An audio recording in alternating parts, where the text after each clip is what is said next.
r/ask Reddit. What is a seemingly mundane question you can ask somebody that will tell you a lot about their personality?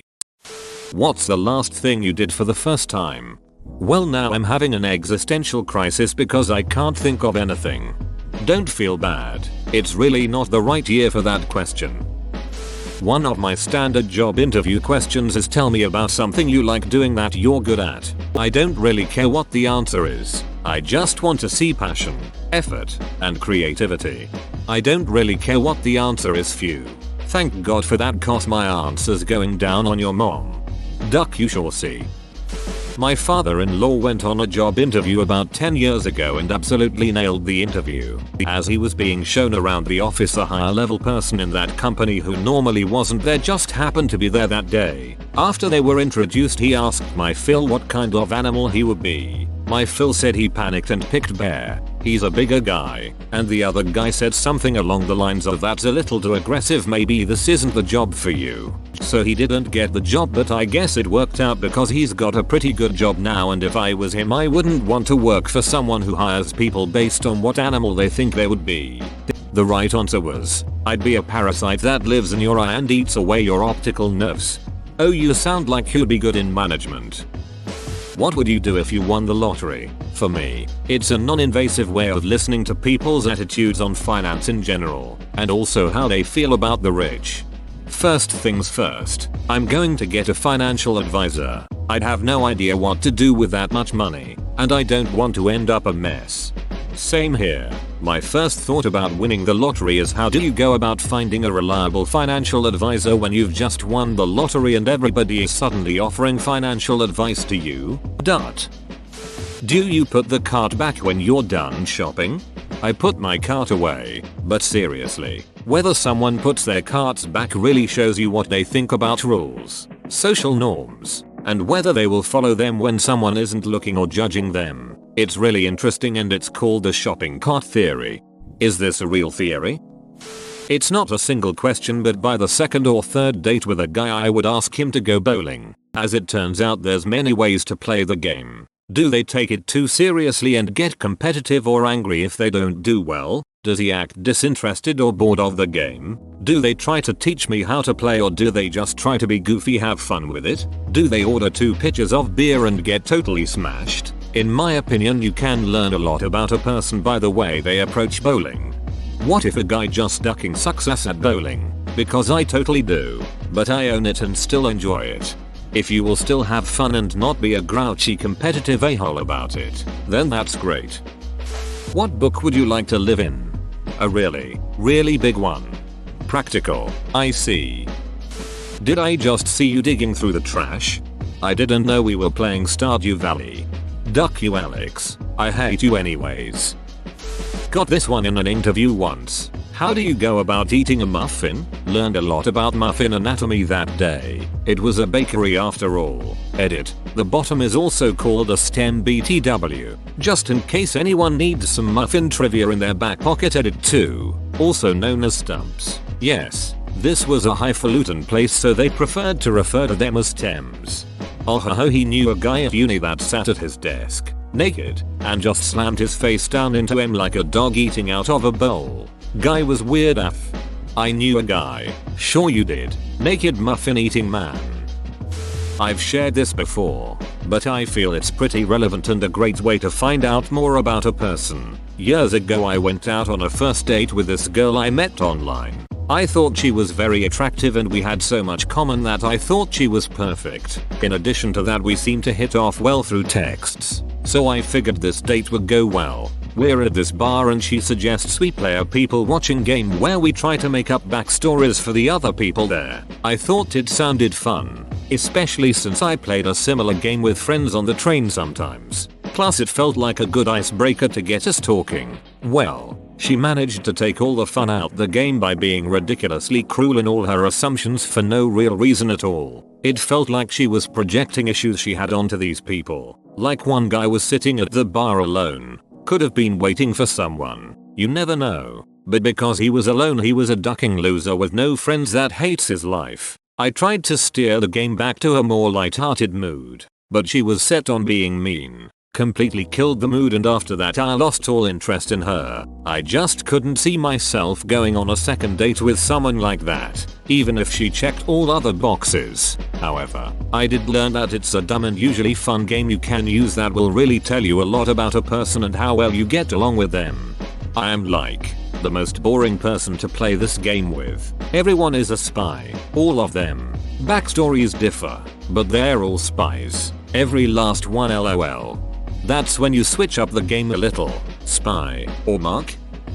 Are you in favor of homeowner associations?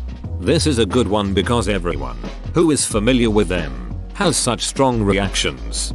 Yeah, I knew a guy that was a co-worker in a different department. Apparently he was on the HOA board in his neighborhood and loved it. He was a total a-hole at work, so I knew that he terrorized his neighbors. Fat question I heard in an interview. What would you do if you came home and found a penguin in your freezer? It ends up not only being an icebreaker, but a good personality tell. Name him Pen Pen. Is the penguin dead or alive? I had a Tay ask me in a get to know you activity what my vision was for a perfect world, and I said round lol. That would have been awkward if your Tay was a flat earther. What was the last thing you did that gave you a childlike joy? My 14-year-old asked for a longboard last spring. I'd said no before because I figured it'd be something I spend a few $100 on that she'd try once, not be good at right away, and never touch it again. It wouldn't be the first time. After being locked up for 2 months with quarantine, I figured why not? It gets her outside and maybe something she'll enjoy. At that point I just wanted to get her out of her room and off her phone.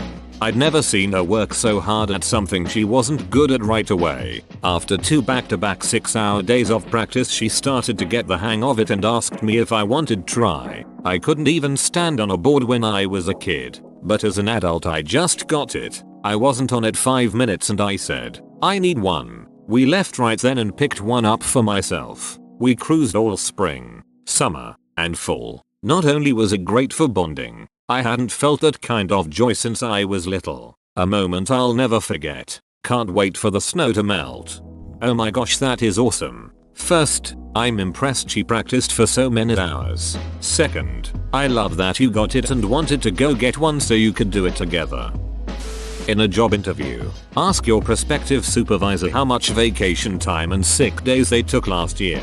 This is great because both extremes take pride in their answer and so will answer honestly. The no-low vacation boss is proud of how hard she or he works. But really it's bad if they don't take time off. They're coming in when they're sick. They're not recharging by taking vacation. And the expectation, even if unstated, is that their staff should follow that example. You'll feel guilty every time you call in sick or take vacation time. You want the boss who says I always take my vacation time and encourage my staff to as well. I called in a couple times last year when I came down with a cold. Good boss. Have you ever had a negative reaction when you asked this? I can see a scenario where the prospective supervisor is a little private about this. Could it be seen as too personal of a question to ask? I'm not playing devil's advocate or advocating to not ask. I'm actually curious as someone who's hoping to be interviewing for positions in the near future. If you want to play it safe, you can ask how many days a year on average the employees here take off. What is a seemingly mundane question you can ask somebody that will tell you a lot about their personality? You and OP are ducking genius. Ask them what they like to cook for breakfast. Does coffee count as cooking breakfast? Asking for a friend. A vanilla soy latte is technically a 3-bean soup. Does Mike Wazowski blink or wink? Depends on how he's holding his mouth. You are truly one of the great thinkers of our time. What superpower they want?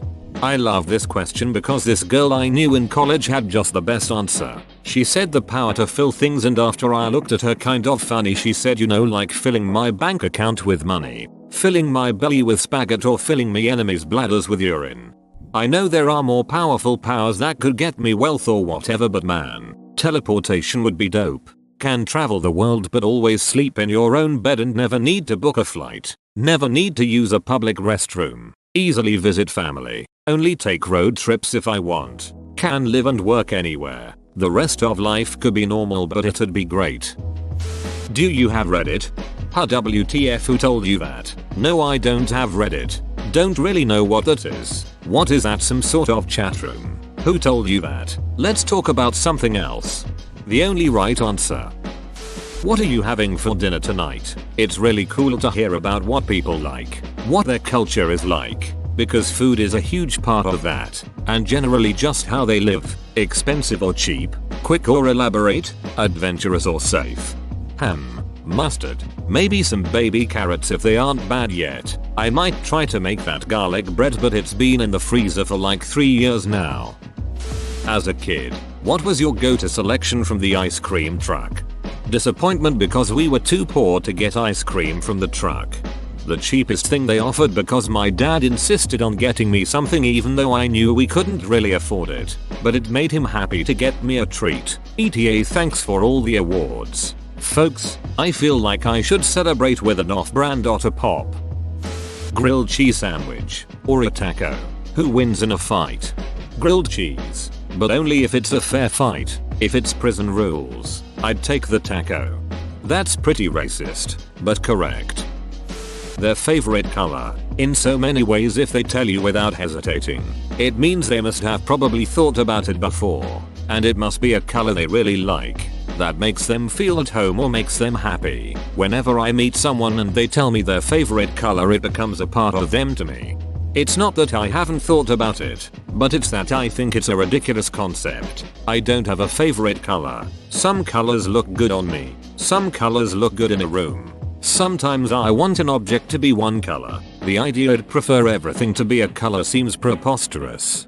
I answer the question with all of my favorite colors. My favorite color when playing a game is red. My favorite color to wear is black, but my favorite color to look at on me is purple. Slight difference between what I prefer to wear and what I think looks good. My favorite color on my wife is gray. My favorite color to look at is a turquoise blue. My favorite color to say out loud is fuchsia. My favorite color to say is my favorite color when asked is maize, because as someone living in Michigan it communicates more than just a color. Interestingly, my favorite drink also has many different answers.